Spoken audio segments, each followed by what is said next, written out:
You're listening to the Wordslinger Podcast, episode 121, Who's Afraid of the Big Bad Data, with Brian Meeks.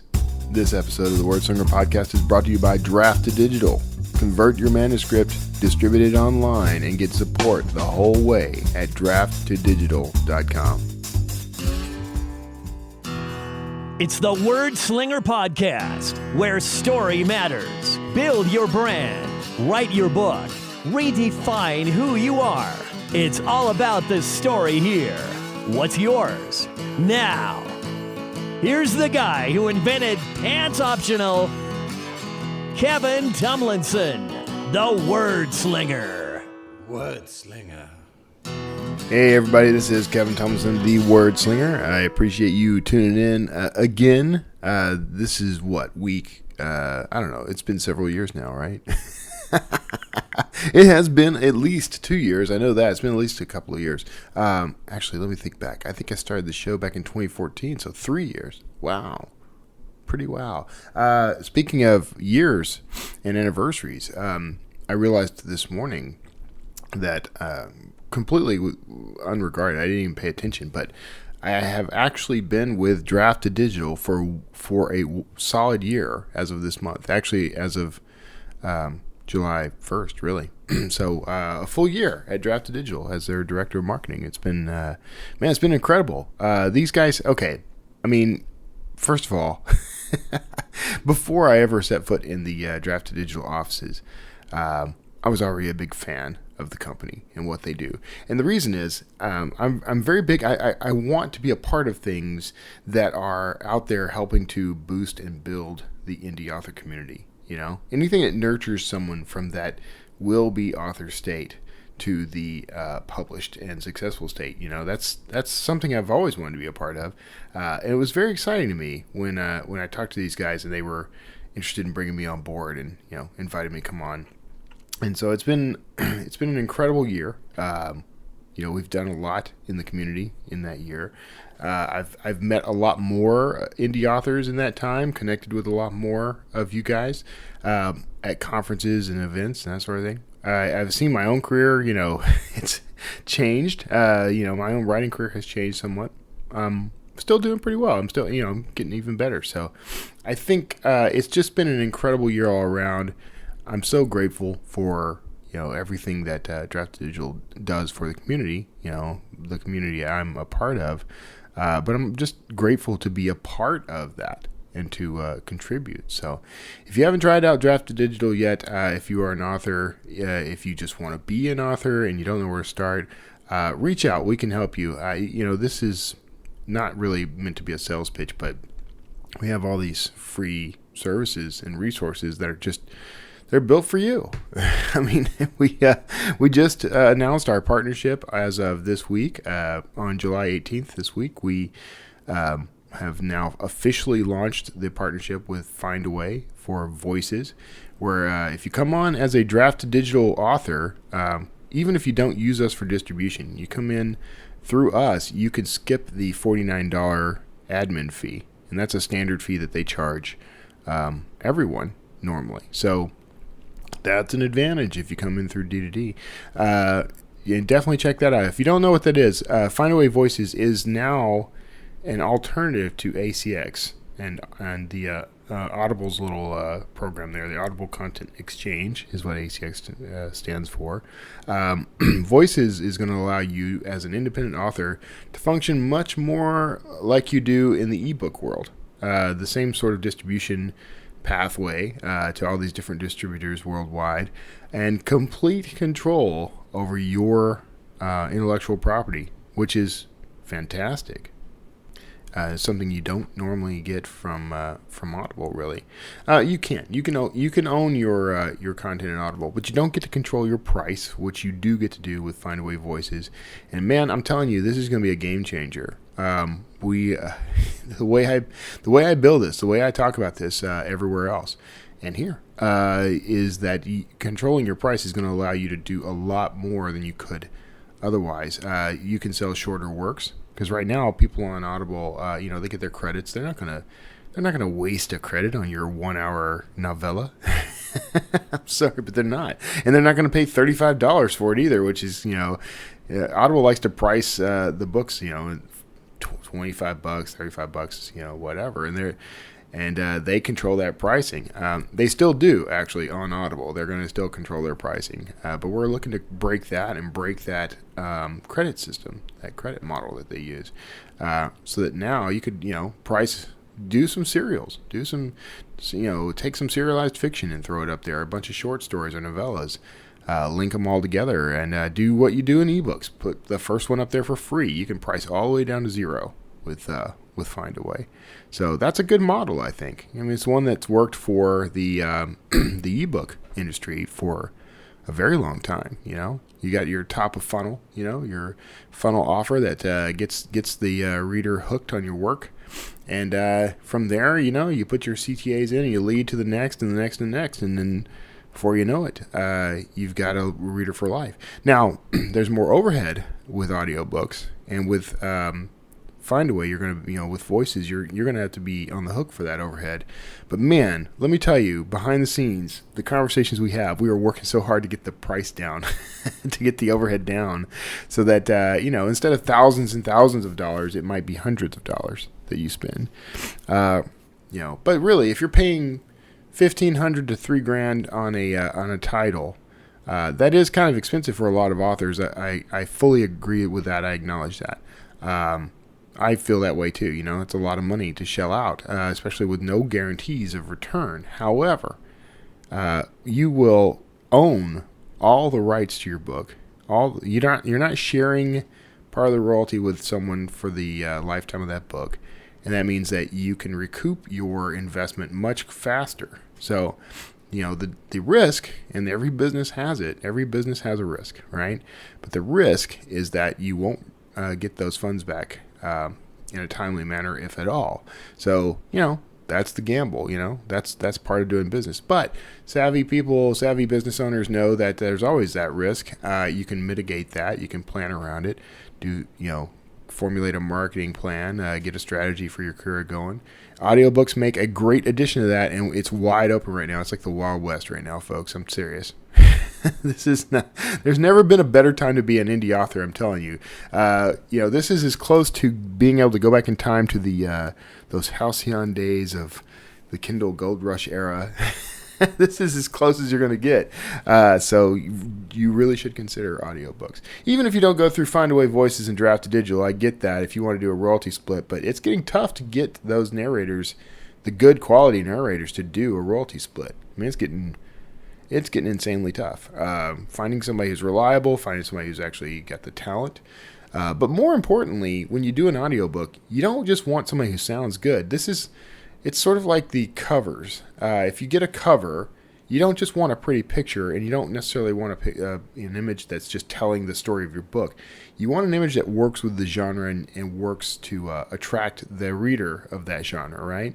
Well, when it comes to audiobooks, you want a narrator who has his own following or her own following, because that will help promote your book. So doing the partnerships has a great idea, but it's better, if you're going to do a royalty split like that, it's better for you to go out and do the legwork and find a narrator who believes in you as much as you believe in them, and bring your audiences together.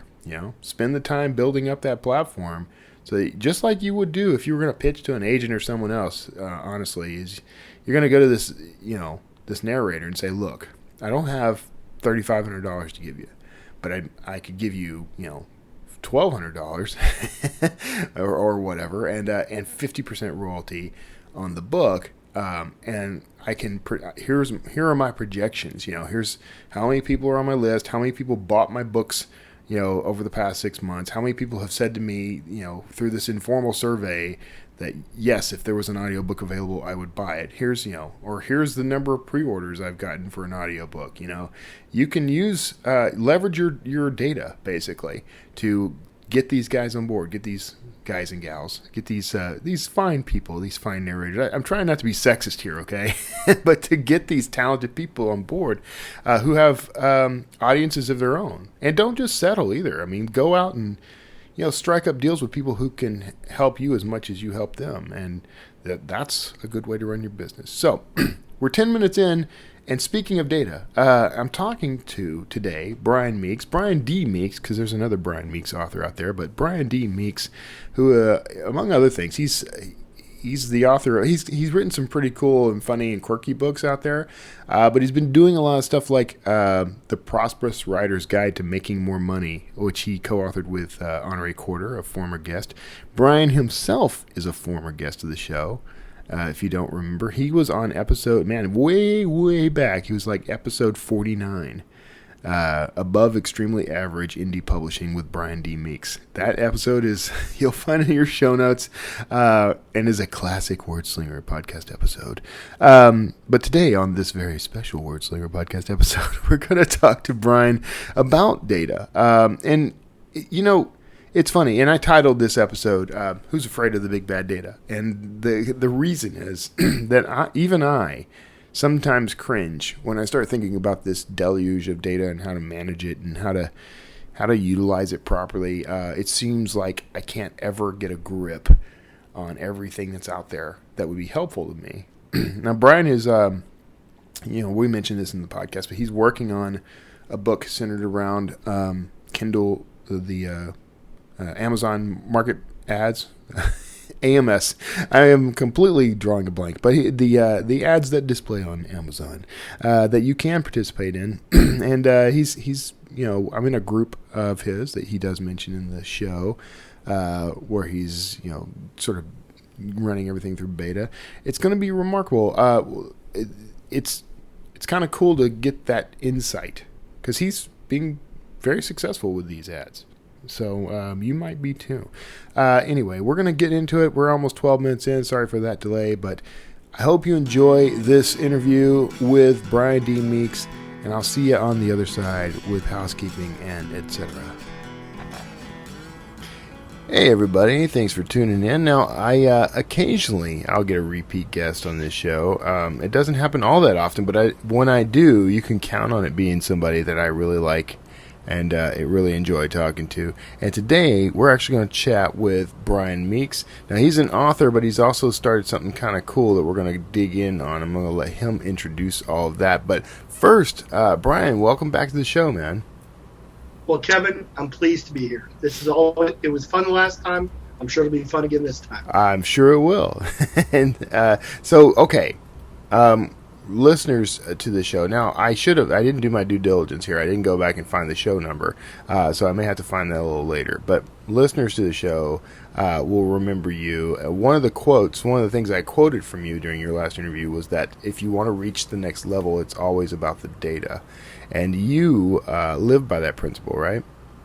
I really do. And what I remember about the last interview is it happened 4 or 5 days after the Smarter Artist Summit, yeah, and right. I had decided that I was not going home, and so I was on the road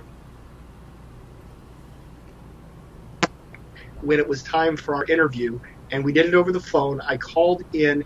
I still remember, it was a stretch of a very straight road where I think the speed limit was 80.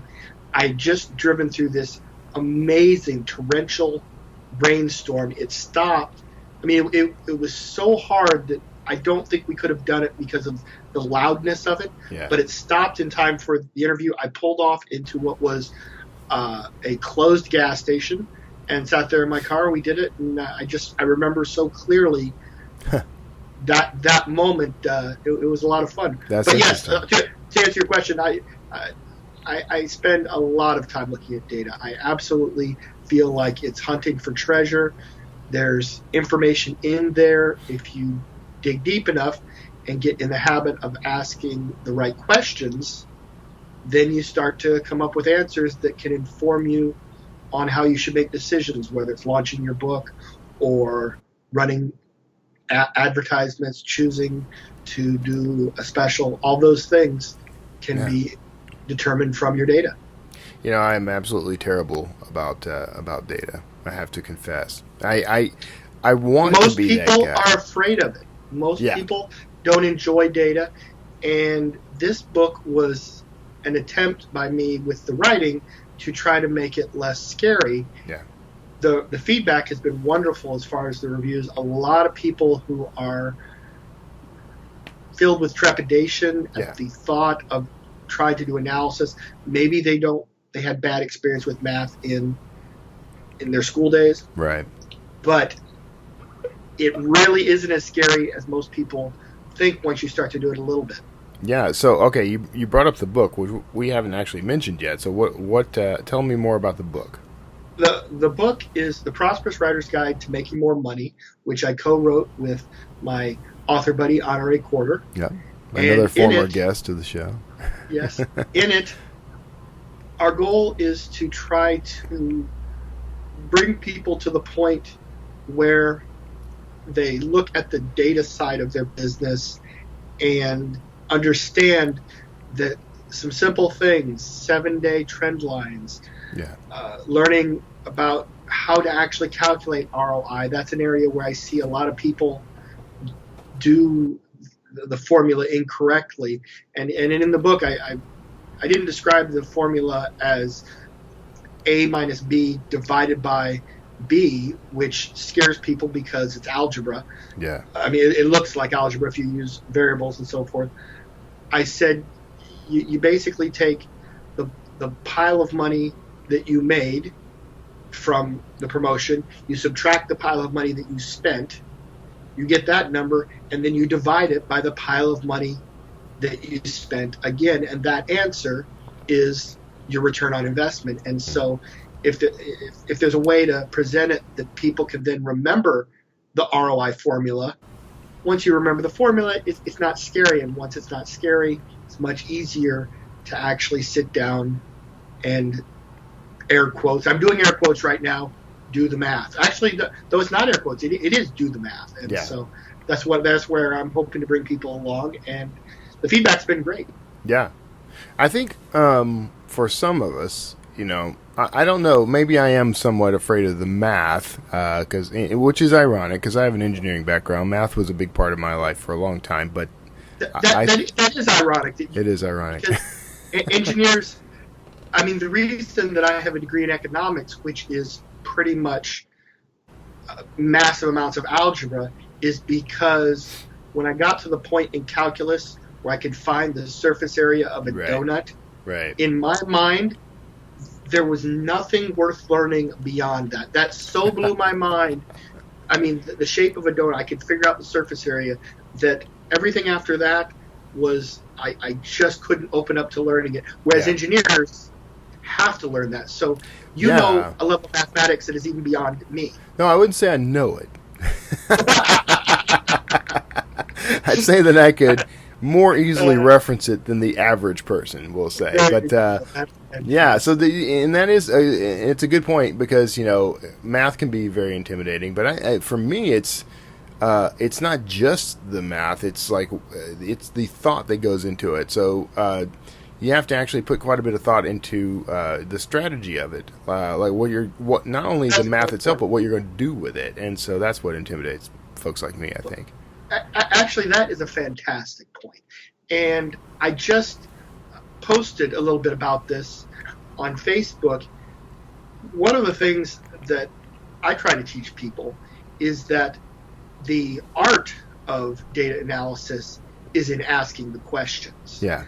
And so if one gets in the habit of looking for patterns, and as a species, we are really good at noticing patterns. Right. We're driving down the road. We don't look at the octagon sign in red and read stop. We see in our peripheral vision that shape, and because we know what it means, we process it. Image recognition, pattern recognition is all something that we're naturally very good at. We may not know it. It's just part of our being. And I have a great example with Amazon ads. I've done them for a couple years and had great success with them. About 6 months into it, and at this point I was doing 5 figures a month, and it was 95 to 98% being driven by Amazon ads. And I was still looking at the data every single day. And it was 6, 8, 10 months into it. I don't remember exactly. But I'm going down through just rows and rows of data. I probably had run 200 ads at that point. and I was just looking at them. And sometimes I will just scroll up and down really quickly, so it sort of flashes by like the Matrix, and I can't focus on one thing. And all of a sudden, I noticed that my bid for the ads that I was doing, which was product display interest, that my spend for that never got over 50% of my bid.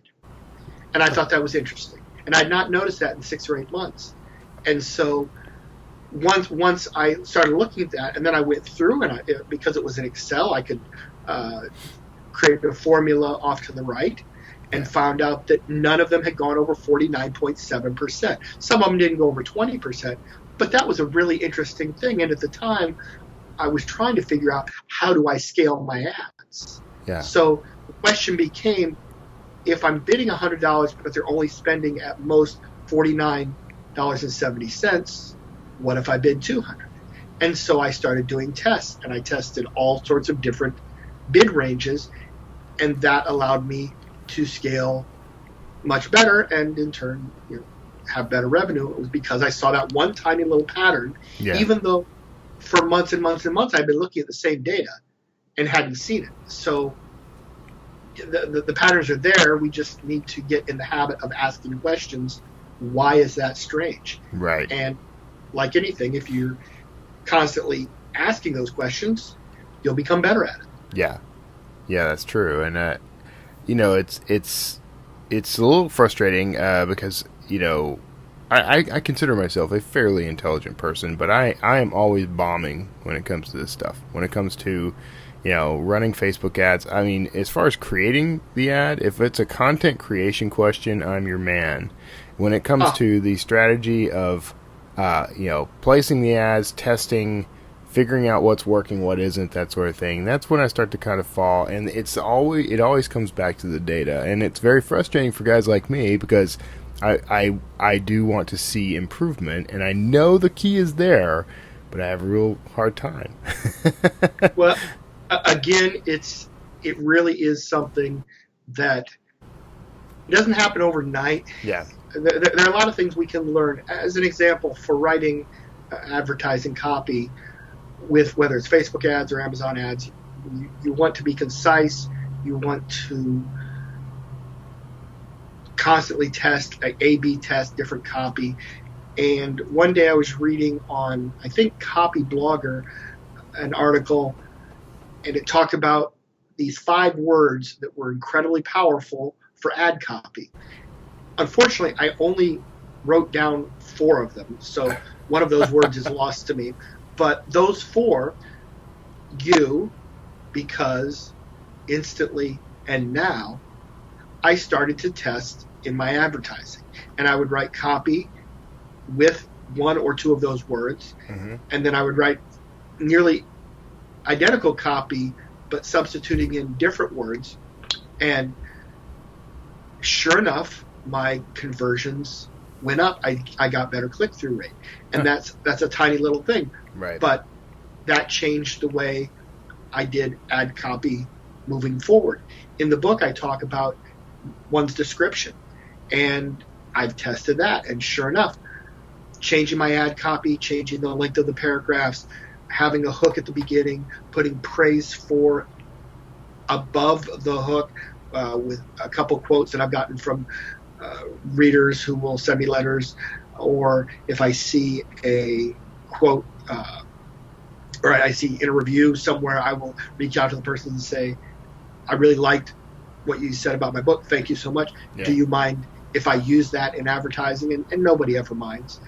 And so making those changes, I then was able to improve my conversion rate, meaning how many people do I have to drive to the description page in order to get 1 sale or 1 Kindle Unlimited download, because I'm exclusive. And I found that my books went from 1 in 20 to 1 in 30 down to 1 in 6 to 1 in 10. And from Facebook advertising, if you're paying per click at, say, 20 cents a click, well, if you spend 30 clicks, that's $6. you only have $3.50 in revenue, you're losing money.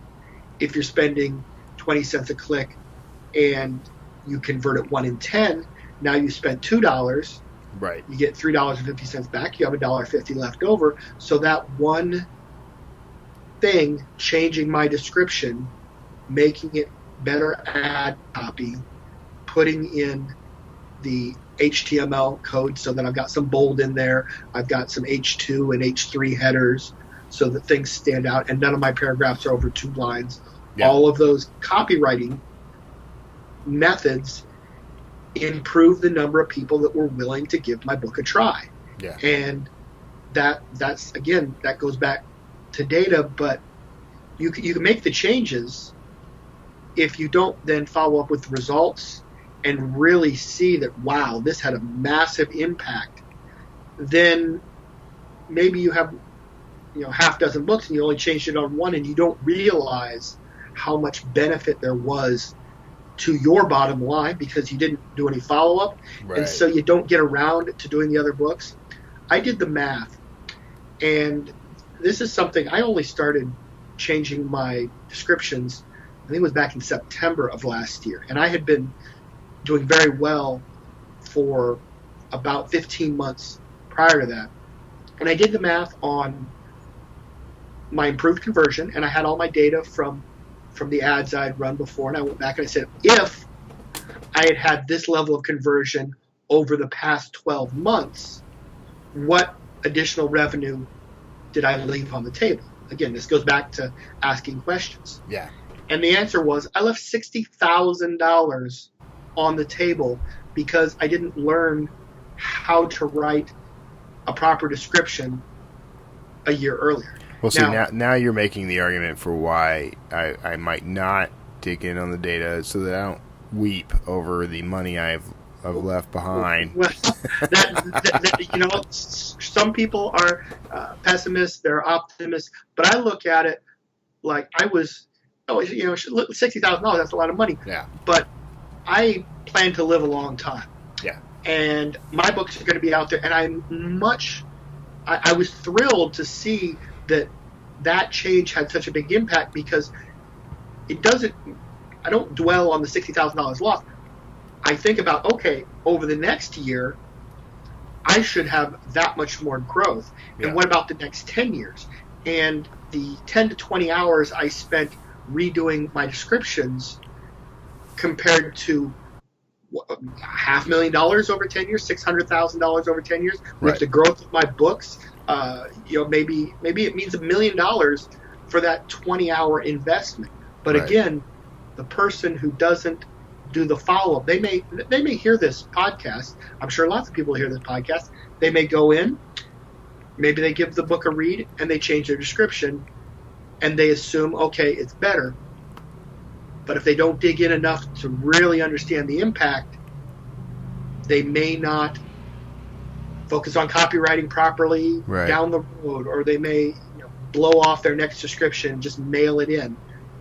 And for me, I take the copywriting incredibly seriously because I know the value to my bottom line. So yeah, and now, I mean, you're talking my language, of course, when you start on copywriting and tweaking messaging and that sort of thing. But what's impressive in what you do is how you are tracking that and testing it. And these are things that, as a marketer, we're told from day one. I try very hard to live up to that, and I do that for, Draft to Digital and clients and others. I'm just terrible about doing it for me, and I'm not that hot at doing it for anyone else either. I'm not going to let anyone. I'm not going to lie to anybody. But anyway, so now something else that you've got in the mix right now. You're working on a. I don't know. Are you prepared to talk about the new project? Yes. Okay. Absolutely. So you are working on something coming out. Why don't we talk about that a little? I don't want to spoil anything that you don't want to give away, so I'll let you talk about what you want to talk about. There is nothing that can be spoiled. Okay. I have a book that maybe 3 or 4 weeks ago I thought was finished. Yeah. And so I started mentioning when people would ask questions in groups on Facebook relating to Amazon ads, I would try to answer their questions, because I, again, 3 or 4 weeks ago, thought I had finished a book, which is now titled Mastering Amazon Ads, an Author's Guide. Mm-hmm. And it is about how to get started in Amazon ads, how to scale dealing with copy, all the different components that I've used to turn. I've spent, and this is, again, this data is about a month old. I haven't recalculated it, but a month ago or so ago, I'd spent over 2 years, $38,000 on Amazon ads. Yeah. And that had yielded in excess of $150,000 in revenue from sales and KU page reads, which is a really, a fine return on investment, and it's changed my life. I mean, it's the ads that are the reason that I'm a full-time author. Yeah. So I started a group on Facebook, and because when I was answering these questions in these other groups, people were asking if they could be part of my beta team. And so I decided to create a group, a closed group on Facebook. All authors are welcome. There is one caveat to joining, and I'll explain that in a moment. And so people started reaching out to me, and because I love Excel and data, every time somebody said they'd like to be a beta reader, I put their name in a little Excel file. I did that for about a week and had 80 or 90 people that were interested. And so I created this group, and again, anybody can find it on Facebook. It's called Mastering Amazon Ads, an Author's Guide -beta. And so I then started reaching out to these people and said, hey, do you want to be part of this group? But there's one requirement. I'm going to give you the book. I'm going to give you an Excel tool for analyzing the data. The Excel tool is being developed. It'll have problems. We'll fix them. Eventually we'll get there. But for that, you all have to promise to buy the book when it comes out in pre-order. It's going to be priced at $9.99. And nobody has had a problem with spending the $9.99. I think everybody's enthused and sees the potential, because, again, $10, if it can change your life, isn't a horrible investment by any means. What has been interesting about the group is that I have come up with additional chapters. I wrote 3,900 words yesterday just on the subject of book description, because one doesn't realize sort of the masses level of knowledge until you're really interacting with them. And now there's 250 people in the group, and so the amount of feedback from I call it a lab, because it isn't as much about beta reading and finding my mistakes with comma usage. I know all the comma rules, but that doesn't mean that when I have two independent clauses separated by conjunction that I necessarily remember the comma. Yeah. That's not the point. The point is to see what it takes to get people from zero experience with Amazon ads into running them effectively. And I've learned from the feedback that everybody in the world is doing Amazon ads differently than me. Yeah. And so many of them are losing money at it and have no idea, because they don't look at the data. They run an ad, they bid a price, they see sales go up, they never do the math, and they're so excited about their success. And then I've gotten on the phone with a half dozen people who, because again, there's this Excel tool that's somewhat extensive, and we start looking at their data, and they're losing huge amounts of money on Amazon ads because of the way they're approaching it and not going back through and doing a follow-up. And that's in part because a sale we make today, we don't see the money for 2 months. And so because of that gap in time, if you're not a natural data person, and most aren't, because of that gap in time, when they do get the money and they don't go back and look, well, how much money did I spend in January for the money I'm getting at the end of March? Yeah. And that disconnect is causing people to not be running it profitably. And so I mean, that's the group. And again, anybody is welcome to join as long as they understand that, yes, I am going to ask that you spend the $9.99 on the book for the pre-order. And the reason I'm doing that, I think it's interesting as well. It's not as much about the money, though I certainly will be thrilled to make $7, from each sale. It's that doing the pre-order launch the way I'm doing it, and we actually had a conversation a week or so ago when I wanted to get your feedback on whether I should go wide with Amazon ads book, and your analysis and feedback was fantastic, and I think I'm going to take your advice. Good. And so, but what it's going to allow me to do is run a launch where I have control of now 250 potential sales. And I'm sure some people may not come through for me, but a large enough group that I can answer a question I've had for about 6 months now.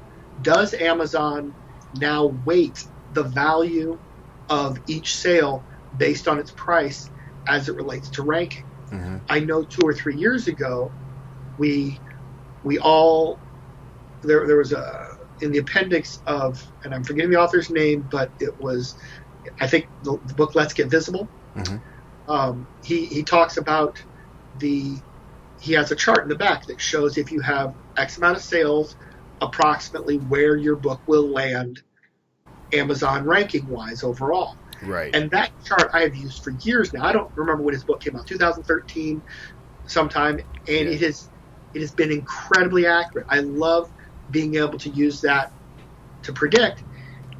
And then about 6-7 months ago, I noticed a disparity between the ranking of a book that I had at $4.99 and a launch by Honore of one of her new books at 99 cents. And again, talking about looking at patterns, I was looking at the number of sales she had on day 1 and then the number of sales she had on day 2 and where her ranking was, and comparing that to my book Underwood Scotch and Rye that had had a good run for 10 days where it had been ranked between 520 and 980 for a span of 10 days. So I had a lot of data on that. Yeah. And I watched her ranking with this launch that went really well and had an enormous amount of sales. And then where my ranking was over that time with vastly fewer sales. And the only conclusion that I could draw was that now there was a weighting component. And again, I can't prove it, but if I have 250 sales, then I'm going to be able to ask the people in the group.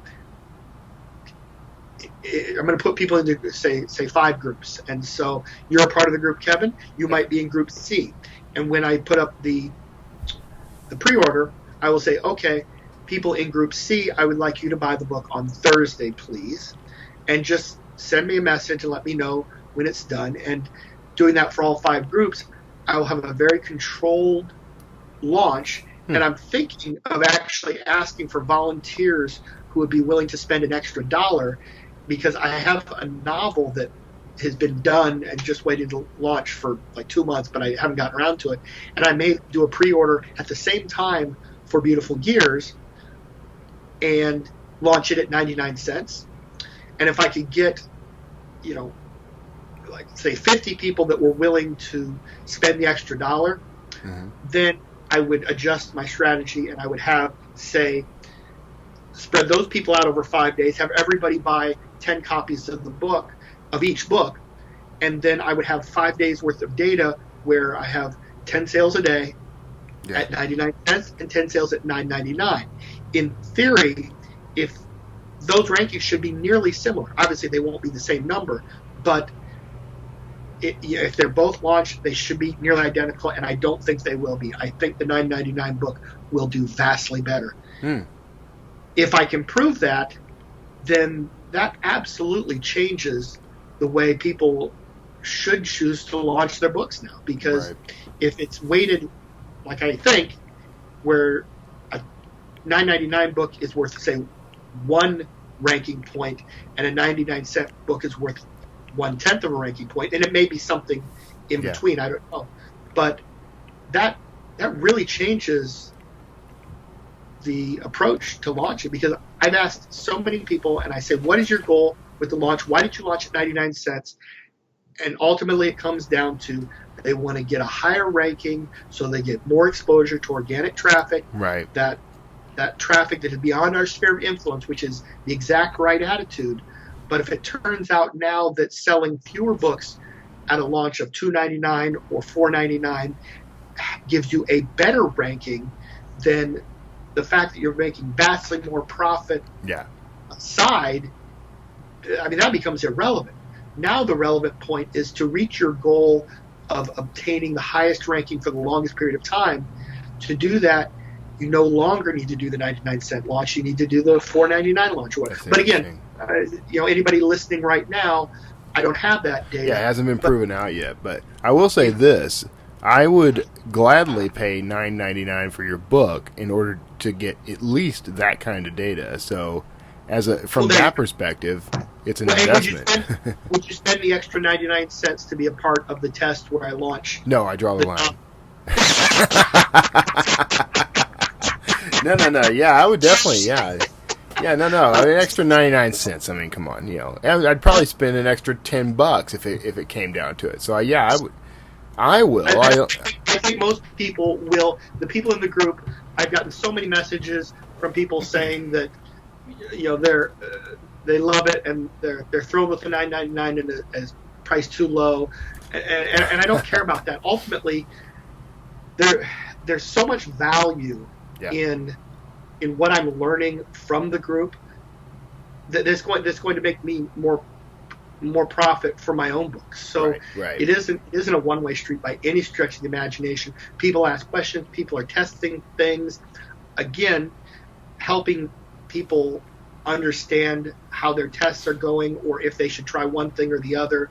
That by me helping them, I've gotten so many ideas. I've probably gotten another 7,000 to 10,000 words for the book. Right. And I'm not even done. I have a list of chapters that I intend to write, all because of feedback from the group.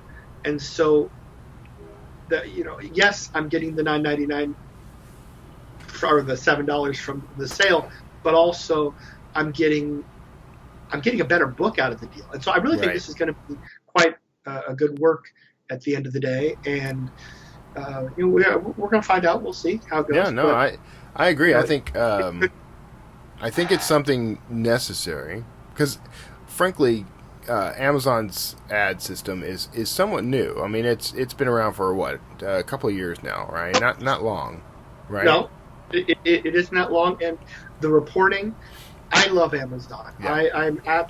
They have changed my life, but their reporting has a couple of weak areas. It drives me nuts that the KDP reporting, when you download your data in an Excel format, their date is text. Now, the beautiful thing about Excel and why Excel is such a powerful tool is that dates are not actually dates. Most people don't know this, but if you take a date, you type in the date and you hit enter, and then you go back and you reformat it to a number, you'll get something in the neighborhood of 48,000 and something, and that's the number of days since January 1st, 1900.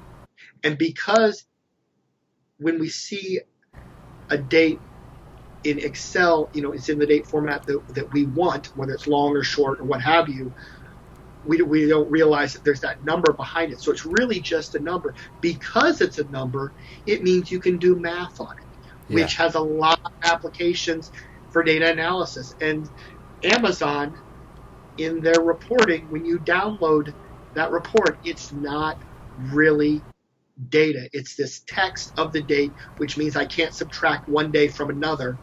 And so I have to build a conversion table to convert March 15th, 2017 into the proper number.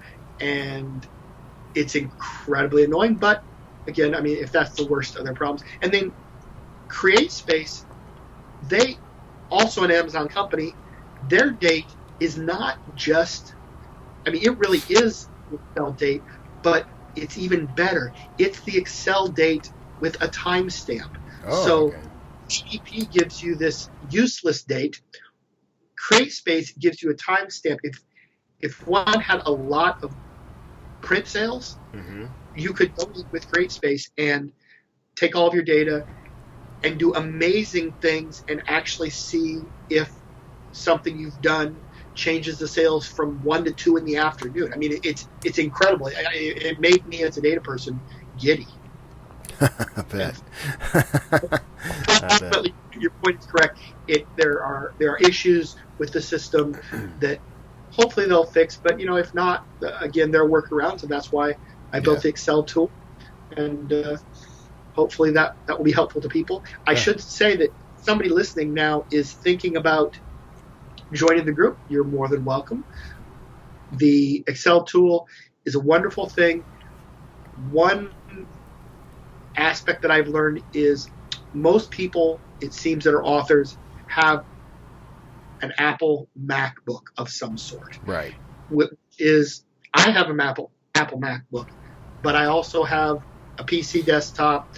I have a PC laptop. I have 2 iPads. I have an iPhone. I have lots of tech stuff, but I do all my data things on the PC because PCs just handle massive amounts of formulas in Excel better than Apple. As an example, when I hit update on this tool, it takes 3 to 5 seconds to transfer the data and do all the changes that need to happen. Yeah. On an Apple, it can take 5 minutes. And I just wanted to mention that somebody listening goes and joins the group, and then I hit approve, and they download the tool, and they start putting their data in. When they do, it's going to seem like their Apple has crashed, but it hasn't. They've just never had to wait 5 minutes for the results. Now, once you get everything in, it runs a bit better. But just I wanted people to be aware. Have to keep and that in mind. If you have 2 computers and one of them's a PC, you may do 98% of the things in your life on the Apple. But if you have access to the PC for the data, it'll make things vastly better. I wonder if it would help to import it into Google. No. And use Sheets. No, that doesn't help. Okay. Somebody that has used open source successfully. Yeah. So one can do that, though I don't believe we saw any speed benefit when using the open source on the MacBook Air. Interesting. Again, it is unfortunate. I like my MacBook. It just is designed for video. It's designed for audio. It's designed for videos, and it doesn't do this one thing well. And so, ultimately, my hope would be that if people start using this tool enough, and if I sell enough copies of the book, maybe I can afford, and I don't know if it would be $5,000, $10,000, $25,000, but to build an application that does the same thing, right? Some sort of subscription service. That's I just have too many things going on right now to do that. But if I did, I think it would make it a lot easier for people. But we're getting well off topic now. Right. Well, and we're. My life. I hear you, man. And we're at the end. I mean, we've run up against our time, but everything you have said has made me slightly nauseated. No, I'm kidding. Poor Kevin doesn't like data. You know what's funny? Here's what's funny. I actually do like data, and I'm actually pretty good with data once I drill down into it. It's a little bit like, okay, I'm going to approach it from the same sense of discipline as approaching writing, right? Because, when someone decides they want to be an author, they got to develop that daily discipline of sitting down and doing the work. And sometimes that's very hard, but it's got its benefit. I think this is the same. I think that we're all intelligent enough to do it. It intimidates us, and so we drag our feet. But if we were to sit down with discipline and apply ourselves to it, I think it would become easier, first of all. And then it would benefit us so greatly that we'd come to love it. So I'm saying that out loud because I'm chastising myself for not being more data-centric. So I'll have to... You wrote a post today on word count and doing just that. You posted on Facebook. I don't know if you'll post it anywhere else, but you should post it somewhere else because it was very good. I think it made a lot of great points, and you should post it someplace and put a link in your show notes so I people should do can see that post, because it was fantastic. And you touched on two things that I absolutely loved towards the end, where you talked about developmental editing and the doing rewrites. And I agree with you 100%. Yeah. I just don't see value in developmental editing, and I hope this doesn't get me hate mail. I know. I was half afraid. I buried that at the end of the post so that people might not see it. The thing is, I had one experience with a woman I didn't know very well, but she reached out to me, I think, on Google Plus, and wanted me to read something of her book. And I told her, like I generally do, well, send me the first page, because I'm not going to read, your 20,000 words that you where have I thus land. far. Yeah. And she did, and I read it, and it was pretty decent. It was her first book, and I gave her some pointers, and then actually ended up reading a bit more. And I read, 4,000 or 5,000 words, and then she started doing a rewrite. The next one, maybe 1% better. She took some of my advice. There was some echoing, where she would use the same word to start off a sentence twice in a row, and she cleaned up some of that. So it was a little better, but that wasn't really developmental. Then she started doing rewrites. Yeah. And about every other week, I would get the same thing, and I would read the first 4,000 or 5,000 words. And she went through 7 versions, and from version 3 on, it got progressively worse each time. Yeah. And I couldn't get it through her head, but the lore of Ernest Hemingway, rewriting something 20, 40 times makes people think that rewriting is the key, and it gets taught in school. Yeah. Professors say that. But if you'd sit down and read Hemingway, you'd realize that it doesn't matter if you rewrite, something 40 times and it turns out horrible. Right. Let's be honest, he's the worst writer to have ever lived. It was a joke anyway. It wasn't. He wasn't serious. Yeah.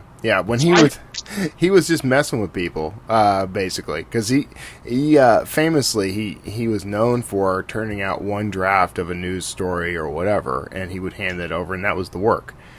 Same with his books. And then people kept asking him the same questions over and over again. And so he finally just started telling people, I write 30 or 40 drafts. And because he wanted people to suffer. That is fantastic. Okay. See, I wrote a book called Killing Hemingway, which is not about Hemingway at all. It's a metaphor. But in writing that, I've read most of the stuff he's written, including I have this huge volume of his letters, over his lifetime. And so I've read a lot of Hemingway, and I've always thought, he would be decent to hang out with. He's fun at parties. He was a terrible misogynist. But boy, his what is the book? I liked Old Man in the Sea. Yeah. But there's the one where he's the ambulance driver in the war. Oh my goodness! You had to bring it up. It's the worst book ever. It is so bad. And in the movie Silver Linings Playbook, it's that book that he finishes and throws out the window. Yeah. And so, if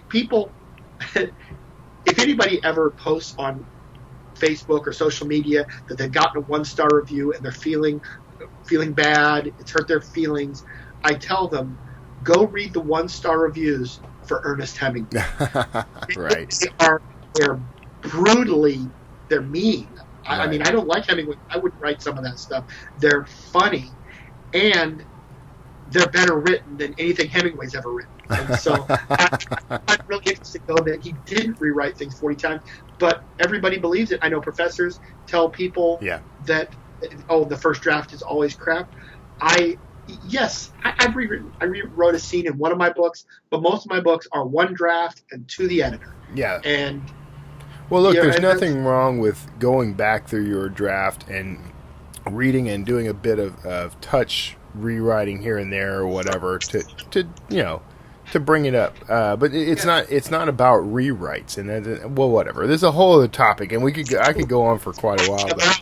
But it's absolutely true. Yeah. And I think most people, if they go with their gut instinct and have a reason for putting something in the book, then they're probably right. Yeah. And so, I don't do the rewrites. Now, that being said, I have a great team of editors, and those two editors, I trust them enough where in one, for my science fiction series, he suggested that I change the rankings to naval, which makes sense. Everybody in science fiction does that. I just hadn't thought about it. Right. And so I made that change. But that's not the same as rewriting or adding a whole new character or anything like that. So, yes. The thing about talking with you, Kevin, is I could spend 8 hours chatting with you, because when we're on the phone, this is what happens. I reach out to you and say, hey, I need 5 minutes at the time, and an hour later, still rambling on. So I apologize. No. That's fine, man. If I'm gonna be known for anything, that's fine by me. I'm fine being known for being chatty. Hey, you'd be proud of me, by the way. Talking about that word count. Some time ago, a couple of years ago, I think, I started keeping a spreadsheet of my writing times, right? So, and it's kind of it's sort of hybridized a bit, because I have a little notes column, and I try to keep it to like 1 or 2 lines. But so I have the date, and then I'll have like starting count, end count, and then I'll have it calculate my totals as I go. And I have my start time, end time, and now to calculate duration, and I make a note about that day. So what's funny about this is I do the data analysis that I could do on ads on my writing, but I don't do it on anything else. So I need to just transfer this over. and you would find it is absolutely similar to what you're already doing. Yeah. Let me ask you this: on when you put in the time, are you using the Excel date stamp, like start time, end time, and then letting it do the math down to like the nearest hundredth second? Yes, I do, actually. There you go. Yeah.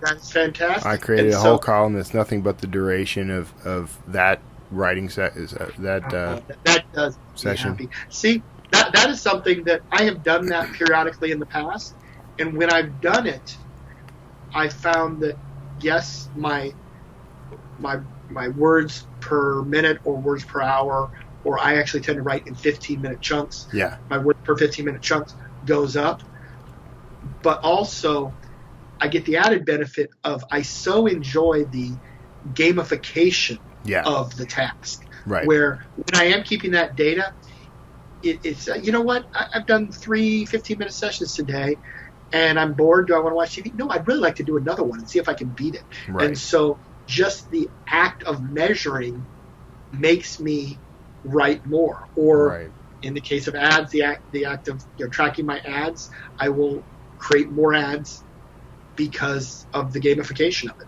Yeah, because it gives you more data to play with. More data to play with, we've established. Yeah, there you go. So I'm not afraid of data after all. I just need to. we got to the root of the problem, and now you come out on the other side. And I don't think. Do you feel like there's going to be any lasting psychological scars from this transformation? Maybe. Well, we can talk offline. I'll talk you down from the ledge if I have to. Yeah, exactly. All right. Well, we're gonna go ahead and wrap up. Thanks so much for being on the show, man. I do appreciate it. Thanks for coming back. I hope one day I can do something else worthwhile to get another shot. You're doing plenty. Well, I'm going to keep watching what you do, and of course, you're always welcome back on, man. You know that. If my launch strategy goes well and we learn something about the ranking, I mean, I think that's a whole other project right there. Yeah. Also, I'm pretty excited because, as we mentioned, I'm going to go wide with this Amazon specific book and try out Draft to Digital, and I think that'll be fun to talk about as well. So there you go. All right, we got a lot of stuff. Thank you so much. Hey, thank you, and for everybody else listening, you hang out for just a second, and you'll get the wrap up of this episode. But be sure to check the show notes where you're going to find links to.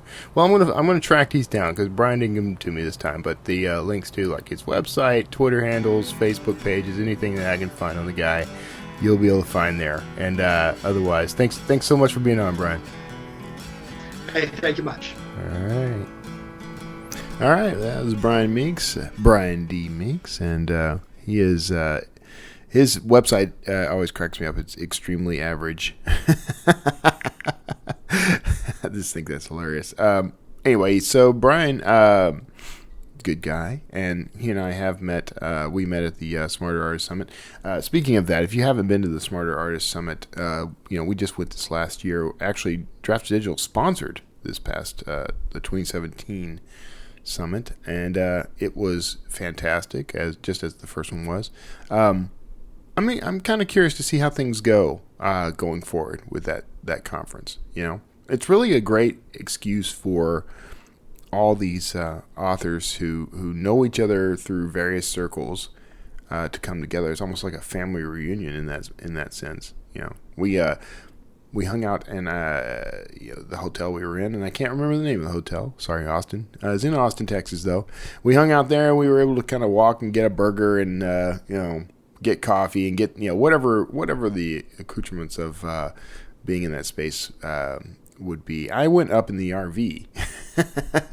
In fact, I've done that 2 years in a row. The first year I was in the A-liner, and it was a much smaller RV, which I kind of wish we're gonna. I don't know if anyone remembers this or have even talked about this, but we're no longer living full time in the 38-foot rig.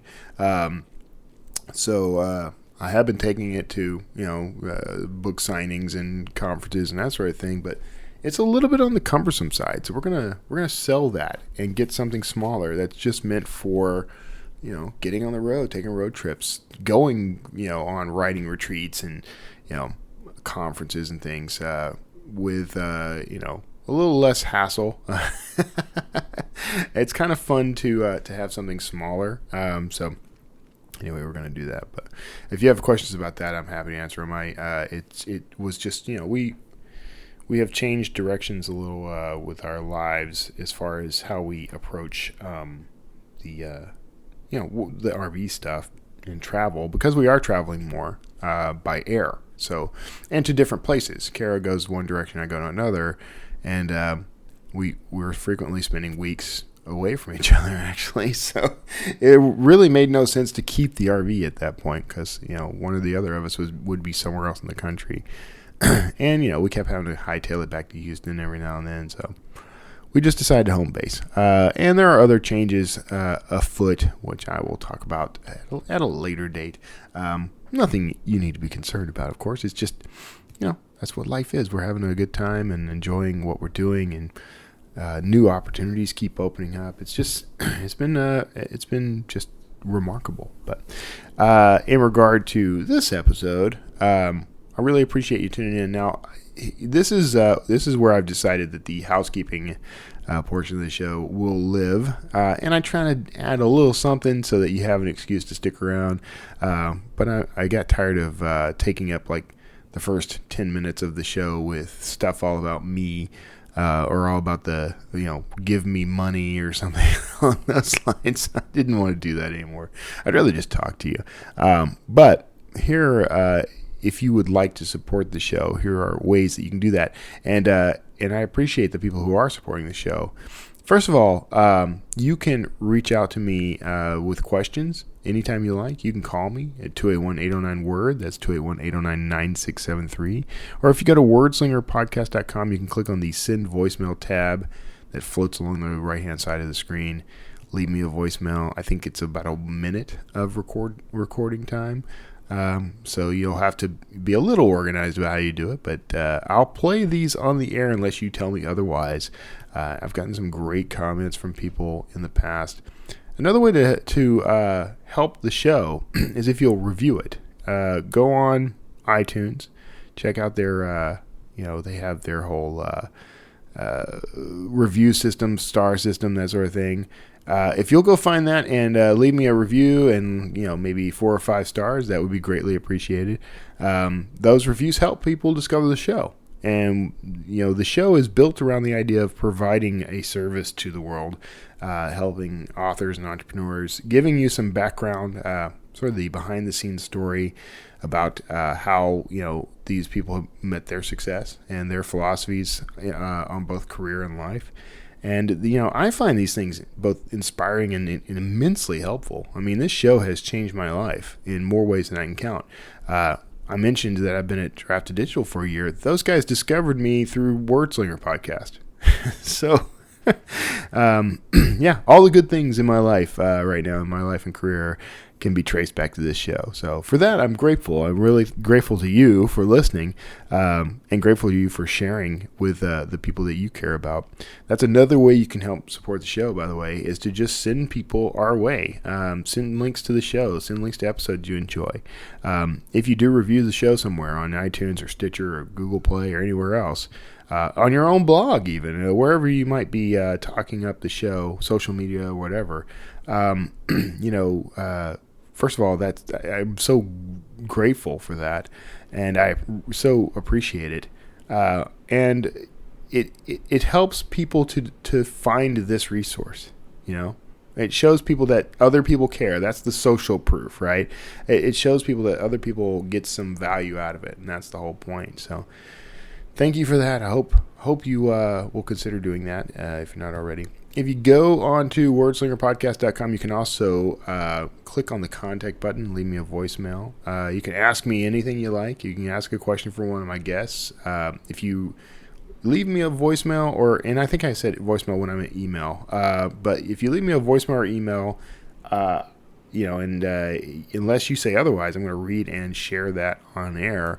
So it could be a little bit of a 15 minutes of fame kind of thing, but for the most part, your question may help someone else. It may answer a question someone else has. So if you go do that, you could be doing a service to your fellow authors and entrepreneurs and human beings. So other things you can do to support the show. Honestly, I have a Patreon campaign, which some people do contribute to, and I'm just very grateful to you for that. So if you will pop into wordslingerpodcast.com and click that Patreon logo, you can give me $1 or $2 a month. I mean, I haven't had anyone pop in with here's $20 or $30 a month yet, but there's always a hope. And every dime that comes to me through Patreon, it gets earmarked for improvements, basically, to the show. I buy new equipment. I might start paying for some advertising for the show. There's all kinds of plans. Right now, all that stuff comes out of my pocket, but I have used funds in the past that have come to me to do little improvements, pay for hosting, pay for all the things that go into the overhead of the show, essentially. So I appreciate that support, but there is a bigger, better way in my eyes for you to support me. And this is personal. If you go to wordslingerpodcast.com or kevintomlinson.com, they're the same site. Go to those pages and click on books, and then go buy and review any of the books that are on that page. And then that will support me a great deal. I appreciate that. I love finding new readers. If you read something and you don't like it, I understand. I would humbly ask that you don't post that review if you don't like it, but I don't mind if you do. I've got some negative reviews out there. For the most part, I get positive reviews. Every now and then I get somebody who has decided that I am a talentless hack, and that's fine. That's fine. Life is all about balancing that sort of thing. So if you gotta, you gotta. I understand. You be you. But that is a great way to support me, not only financially, but reviews in particular help people find my books, and so that helps me continue my author career, and that's the priority of my life, honestly. As much as I love Drafted Digital, they're fully aware of this. The writing comes first for me, and always has. Now, thankfully, things work out very well so that the writing and the work I do for Drafted Digital complement each other greatly. So there's no conflict whatsoever there. However, if I gotta choose, sorry guys. Anyway, speaking of books, man, I got an announcement. Hopefully you stuck around to hear this. My new book, The Devil's Interval. It's my newest Dan Kotler thriller, and that releases officially on July 28th. So you can pre-order that right now, and then otherwise you'll be able to get that book when it releases on that day, Friday, July 28th. So I'm really excited about this one. This is a good book. I'm telling you. I put a lot of work into this one. Polished it a little more than I usually do, actually. And it turned out great. So feedback on it has been fantastic as well. So I hope you'll enjoy that. And I thank you so much for your support and your this outpouring of love that I get from you guys all the time. God bless each and every one of you. I hope you have a safe and happy weekend. And I'll see you. I'm coming up on a whole bunch of events, so I hope to see all of you soon. So take care, and I'll talk to you next time.